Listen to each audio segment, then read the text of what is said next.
Hi friends, welcome back to our channel. ఈరోజు మన వీడియోలో చిక్కుడుకాయ కర్రీ ఎలా చేయాలో చూద్దాం. ముందుగా స్టవ్ వెలిగించి కడాయి పెట్టుకొని అందులోకి 3 స్పూన్స్ వరకు ఆయిల్ వేసుకోవాలి. ఆయిల్ హీట్ ఎక్కిన తర్వాత ఆవాలు 1 స్పూను, జీలకర్ర 1 స్పూను, ఎండుమిర్చి 2, పచ్చిశనగపప్పు 1 స్పూను వేసుకొని వేపుకోవాలి. ఇవి వేగిన తర్వాత పచ్చిమిర్చి ముక్కలు వేసుకొని వేపుకోవాలి. తర్వాత కట్ చేసుకున్నటువంటి ఆనియన్స్ వేసుకొని వేపుకోవాలండి. ఈ ఆనియన్స్ వేగేటప్పుడే మనం సాల్ట్ వేసుకోవాలి, ఎందుకంటే సాల్ట్ వేయడం వల్ల ఆనియన్స్ అనేవి త్వరగా వేగుతాయి.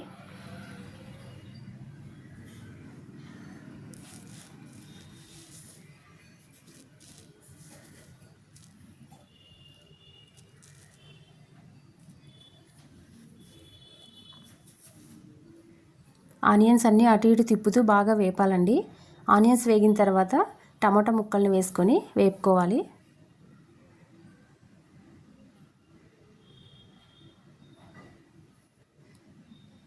ఇప్పుడు ఇందులోకి 1/2 స్పూను పసుపు వేసుకుందాం.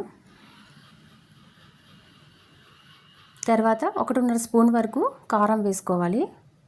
మీరు కారం తక్కువ తినే వాళ్ళైతే 1 స్పూన్ సరిపోతుంది. మొత్తం అంతా బాగా మిక్స్ చేసుకొని వేపుకోవాలండి. ఈ టమాటా ముక్కలు, ఆనియన్స్ ముక్కలు ఆయిల్లో బాగా మగ్గాలండి. ఎంత బాగా మగ్గితే చిక్కుడుకాయ కర్రీ అంత బాగుంటుంది. దీంట్లోకి అల్లం వెల్లుల్లి పేస్ట్ కానీ మసాలాలు కానీ ఏమీ వేయరండి.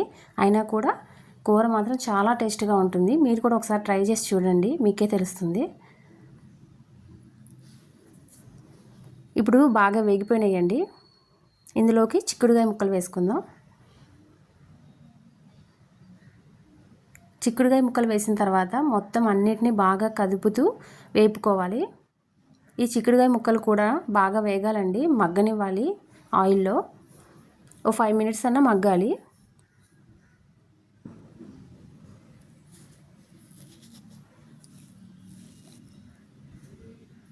బాగా కదిపేసిన తర్వాత మూత పెట్టి 5 నిమిషాలు ఆయిల్లో మగ్గనిద్దాం.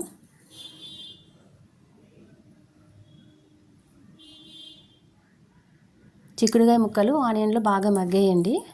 25% వరకు ఉడుకుతాయండి. ఇప్పుడే ఇందులోకి 2 గ్లాసెస్ వరకు వాటర్ వేసుకోవాలండి.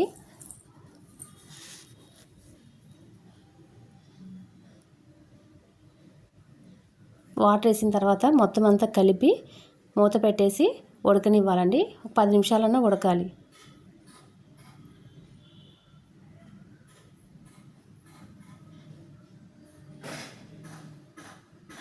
వాటర్ అన్నీ ఎగిరిపోయినాయండి. కొద్దిగా వాటర్ ఉన్నాయి, అవి కూడా మొత్తం ఎగిరిపోవాలి వాటర్ అంతాను. మళ్ళీ మూత పెట్టి కాసేపు ఉడకనిద్దాం.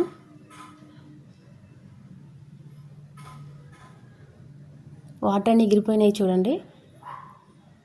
ఇది చిక్కుడుగా ఇగురండి, ఇలాగే ఉంటుంది, వాటర్ ఉండదు. ఇది రైస్లోకి బాగుంటుంది, చపాతీలోకి కూడా చాలా టేస్ట్గా ఉంటుందండి. అంతేనండి, మన కర్రీ రెడీ అయిపోయింది. మీకు నచ్చిందా? నచ్చితే లైక్ చేసి, షేర్ చేసి, సబ్స్క్రైబ్ చేయండి ఫ్రెండ్స్.